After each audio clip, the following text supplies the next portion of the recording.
Hello students, आज हम लोग क्लास 9th के मैथमेटिक्स का पहला क्वेश्चन स्टार्ट कर रहे हैं जो कि चैप्टर 1 है उसका रियल नंबर। तो आइए चैप्टर स्टार्ट करते हैं।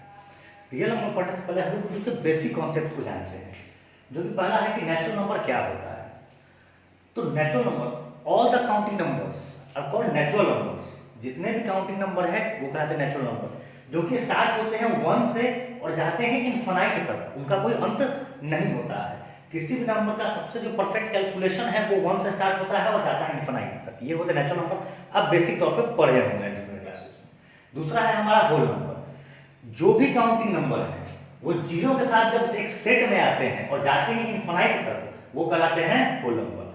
जो जीरो से स्टार्ट होगा और इनफाइनाइट तक जा रहा है, जो अनंत काल तक जा सकता है, अनंत तक जाएगा, जिसका कोई अंत नहीं हो, इनफाइनाइट, वही कहलाता है, वो कहलाएगा नेचुरल नंबर।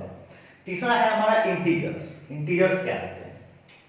तो जो भी काउंटिंग नंबर है वो अपने मिरर इमेज के साथ, या फिर कहिए वो अपने निगेटिव साइन और जीरो के साथ। हाँ, ध्यान रखने की बात यह है कि जो भी नेचुरल नंबर है, जैसे कि 1 से लेकर इनफाइनाइट तक, वो अपने निगेटिव के साथ along with जीरो और जीरो को इंक्लूड करने के साथ। और ध्यान रखने की बात यह है, जीरो का ना ही पॉजिटिव नंबर है ना ही नेगेटिव है, वो न्यूट्रल है।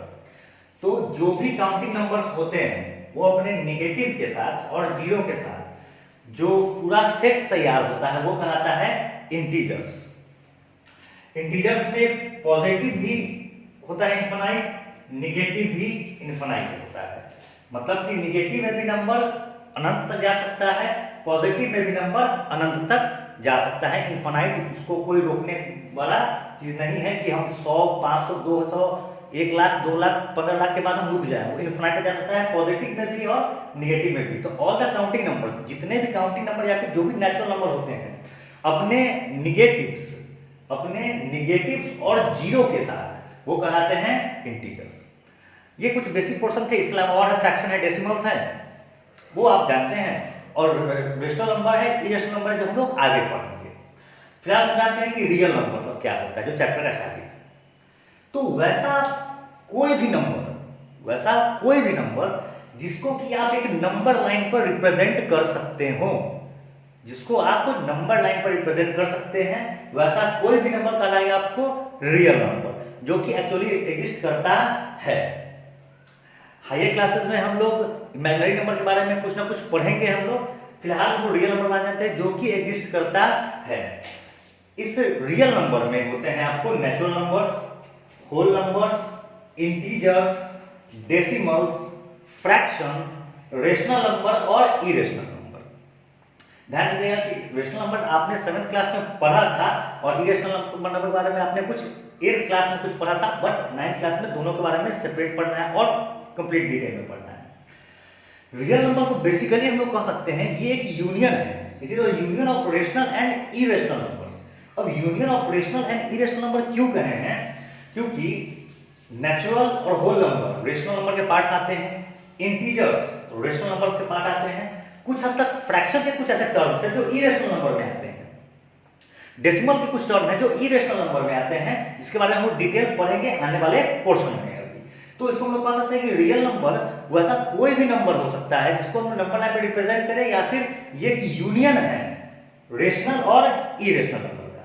तो इधर लगातार हम लोग ने देखा कि जब कभी भी नेचुरल नंबर हो, होल नंबर हो, इंटीजर हो, डेसिमल हो, फ्रैक्शन हो, रेशनल हो, इरेशनल नंबर हो, वैसा कोई भी नंबर हो वो रियल नंबर कैटेगरी में आता है, जिसमें कि natural, whole, integer, decimal, fraction, ये सब कुछ जो होते हैं वो रेशनल और इरेशनल के बीच में इंक्लूड होते हैं। इसके लिए हम कह सकते हैं real number it is the union of rational and irrational numbers. अब हम बार-बार नंबर लाइन बोल रहे हैं, तो नंबर लाइन होता है चीज। तो आप कह सकते हैं एक स्ट्रेट लाइन जो कि किसी भी तरह के रियल नंबर को विजुअलाइज करने के लिए, रिप्रेजेंट करने के लिए जरूरी है, दिखाने के लिए जरूरी है। आप इसको कह सकते हैं वैसा कोई भी नंबर व्हिच कैन विजुअलाइज और रिप्रेजेंट ऑल रियल नंबर्स, जो सारे रियल नंबर्स को रिप्रेजेंट कर सकता है, इक्वल डिस्टेंस के तौर पे यहां पर एग्जिस्ट करता है।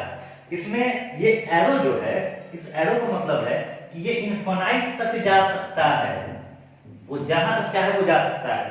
इस एरो का मतलब यही है कि वो निगेटिव में भी इनफिनाइट तक जा सकता है, और इनके जो भी नंबर है, 0 एक न्यूट्रल है, इसके आरएचएस साइड में, राइट हैंड साइड में जो भी डिस्टेंस हम लेंगे वो पॉजिटिव में कैलकुलेट हो रहा है। 0 क्योंकि न्यूट्रल है, और इसके बाद फिर हम लोग जो भी नंबर लेंगे वो एलएचएस में जो होगा वो होगा उसके निगेटिव के तौर पे।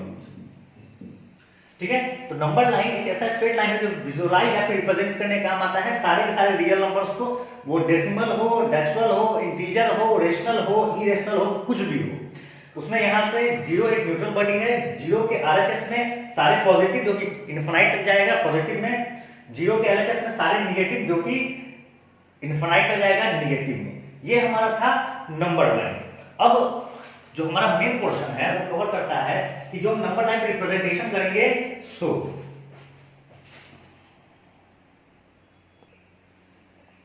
चलिए हम देखते हैं कि रिप्रेजेंटेशन ऑन नंबर लाइन पे रिप्रेजेंट कैसे किया जाता है। तो सबसे पहले हम देखेंगे एक सिंपल रियल नंबर्स को। यहां पर हम रियल नंबर को रिप्रेजेंट करें नंबर लाइन पे, जो कि स्ट्रेट लाइन होता है जिस पे किसी भी तरह के रियल नंबर को रिप्रेजेंट किया जा सकता है। तो हम पहले सिंपल रियल नंबर को लेके चलते हैं। जैसे मान लीजिए क्वेश्चन है हमारा कि रिप्रेजेंट करिए 5, 0 और -3 को नंबर लाइन के ऊपर में।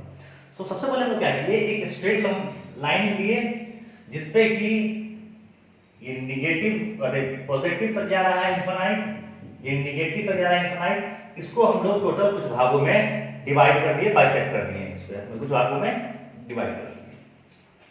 इसको ऐसा कंपल्सरी नहीं है कि हम 6 के आगे नहीं ले सकते हैं या फिर 6 तक लेना कोई जरूरी है इसको, या फिर निगेटिव में जितना अगर 6 लिए हैं उतना ही जब -6 लेंगे, ऐसा कोई लेना कंपल्सरी नहीं है। ऐसा रिप्रेजेंटेशन आप कोई भी नंबर ले सकते हैं जिसमें कि आपके रिप्रेजेंटेशन में इजी होगा। तो इसमें देख लेते हैं वो हम लोग कि पहले आपको 5 को रिप्रेजेंट करना है। तो जो 5 का रिप्रेजेंटेशन है उसको हम लोग ए लेके चलते हैं। तो सिंपल सी बात है वो इसमें 5 को हम देखेंगे पॉजिटिव साइन के साथ, ये रिप्रेजेंटेशन हो गया ए जो कि था 5 का। दूसरा जो है 0 यहां पर है, इसको हम लोग ले लेते हैं लाइन पे, जो कि पॉइंट बी है जो 0 का रिप्रेजेंटेशन में काम आता है। और तीसरा है हमारा -3 जिसको हम सी लेते हैं, तो -3 का रिप्रेजेंटेशन यहां है जो कि सी के पॉइंट से हम लोग डिनोट कर लेते हैं -3 का। तो ये सिंपल नंबर लाइन पे कैलकुलेशन था, तो रिप्रेजेंटेशन था 5 + 5 0 और -3 का। थोड़ा हम और पढ़ते हैं आगे। तो अब हम लोग आते हैं जब सिंपल नंबर कैलकुलेशन रहा या फिर ये पॉइंट में नेचुरल नंबर है या फिर इंटीजर्स है, इसमें इसके रिप्रेजेंटेशन क्लियर हो गए। अब आते हैं जब नंबर कोई फ्रैक्शन में होगा, हम रेशनल नंबर का वर्ड यहां पे यूज नहीं कर रहे हैं क्योंकि इसका आगे हम डिटेल में पढ़ेंगे बढ़िया से। तो इसको आप रेशनल नंबर भी कह सकते हैं p/q के फॉर्म में है अगर, या फिर आप लोग सिंपल एक फ्रैक्शन लेके चल सकते हैं। तो जब नंबर p/q के फॉर्म में है जहां पर कि q is greater than p, it means that denominator अगर ग्रेटर है न्यूमरेटर से, उस केस में क्या होगा। ठीक है, तो क्वेश्चन हम लेके चलते हैं।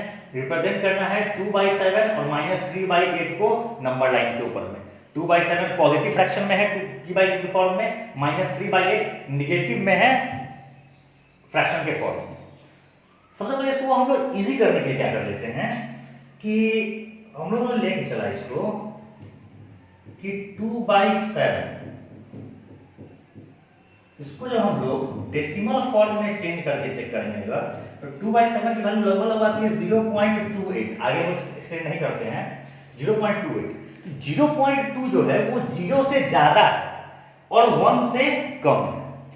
ठीक है, 0 से ज्यादा है और 1 से कम है। तो ध्यान रखिएगा कभी भी अगर हमको p/q को रिप्रेजेंट करना है पॉजिटिव में, तो it will lie between 0 to 1। अगर p/q के फॉर्म में है और q बड़ा है p से, डिनोमिनेटर बड़ा है न्यूमरेटर से और वो पॉजिटिव साइन है, तो ये हमेशा ही लाई करेगा 0 से लेकर 1 के बीच में। अब रिप्रेजेंट करते हैं 2/7 है, तो 0 से 1 को आप 7 इक्वल भाग में डिवाइड कर दीजिए। 1 2 3 4 5 6 7 ये लाइन खुद होता है, मतलब 7 इक्वल भाग में 6 लाइन ड्रॉ करना है आपको। 1 2 3 4 5 6 7 पार्ट हो गए इसको, 1 पार्ट 2 पार्ट 3 पार्ट 4 5 6 और 7। 7 भागों में हम लोग इसको डिवाइड कर दिए। अब डिनोमिनेटर जो होगा उसको हम लोग डिवाइड कर देंगे, 0 से 1 के बीच में जितना डिनोमिनेटर रहेगा उतने पार्ट में उसको डिवाइड कर देंगे। न्यूमरेटर जो रहेगा हम कैलकुलेट करेंगे 0 के तरफ से, हमेशा ध्यान रखिएगा 0 के तरफ से। तो 2/7 है फर्स्ट और सेकंड, ये जो हमारा रिप्रेजेंटेशन हुआ, ये पॉइंट ए मान के चलते हैं अगर, तो ये जो रिप्रेजेंटेशन हुआ ये हो गया हमारा 2/7 का। क्लियर रहा? फिर से देख लेते हैं। अगर कोई नंबर p/q के फॉर्म में है और q जो कि डिनोमिनेटर है is greater than the numerator, p से बड़ा है अगर q, उस केस में हम लोग इसको डेसिमल फॉर्म में चेंज करके चेक करेगा तो 0.7 आएगा, जो कि 0.28 आ रहा है, जो कि 0.28 0 से तो बड़ा है बट 1 से छोटा है। तो जो भी वैल्यूज होंगे वो इसको लाई करेंगे 0 से लेकर 1 के बीच में। 0 से 1 के बीच में इसको हम लोग 7 इक्वल पार्ट्स में डिवाइड कर लिए, 6 लाइन सेगमेंट ड्रॉ करके। सातवां अगर ड्रॉ करना चाहे तो सातवां ये लाइन खुद एग्जिस्ट करता है ऑलरेडी, तो ड्रॉ करने की जरूरत हमको नहीं है। तो 6 इक्वल पार्ट्स में हम लोग इसको 6 इक्वल लाइन ड्रॉ किए तो 7 इक्वल पार्ट्स में बट गया। डिनोमिनेटर को यहाँ पे रिप्रेजेंट हो गया। अब न्यूमरेटर जो ऊपर में जो दिया रहेगा वो हम लोग 0 से कैलकुलेट करके ड्रॉ कर देंगे। अब हम दूसरा पार्ट देखते हैं। दूसरा पार्ट में आते हैं हम लोग, जो कि हमारा -3.8 अब इसको डेसिमल फॉर्म में चेंज किया जाए तो ये लगा आता है -0.37, जो कि -0। अब देखिए नेगेटिव हमको पता है कि जितना ज्यादा नेगेटिव जाता जाएगा उतनी उसकी वैल्यू कम होती चली जाती है। मतलब ये वैल्यू जो है ये -1 से बड़ा है, -0.37 और 0 से छोटा है। तो ध्यान दीजिएगा जब भी नंबर अगर p/q के फॉर्म में होगा, ठीक है, जब भी नंबर p/q के फॉर्म में है और निगेटिव में है, जिसमें कि q छोटा q बड़ा है p से, denominator is greater than the numerator, तो वैल्यू लाई करेगा 0 से लेकर और -1 के बीच में। क्लियर रहा? अगर p/q के फॉर्म में है, q बड़ा है p से, डिनोमिनेटर बड़ा है न्यूमरेटर से और निगेटिव वैल्यू है अगर, तो वो हमेशा 0 से -1 के बीच में लाई करेगा। अगर पॉजिटिव वैल्यू है तो 0 से 1 के बीच में। फिर से तुम समझ लेते इस बात को। अगर कोई भी नंबर p/q के फॉर्म में है, q is greater than p, denominator बड़ा है न्यूमरेटर से अगर और पॉजिटिव वैल्यू है, तो उस जो भी यहाँ पे नंबर है उसको कोई फर्क नहीं पड़ता है, वो नंबर हमेशा 0 से 1 के बीच में लाई करेगा पॉजिटिव के लिए, 0 से -1 के बीच में लाई करेगा निगेटिव के लिए। तो इसका रिप्रेजेंटेशन हम लोग चेक करते हैं। तो -8/3 है, तो 0 से -1 को हम 8 इक्वल भाग में, मतलब 7 लाइन ड्रॉ करेंगे 8 इक्वल भाग में। 1 2 3 4 5 6 7 8वां ये लाइन खुद एग्जिस्ट करता है। क्लियर रहा?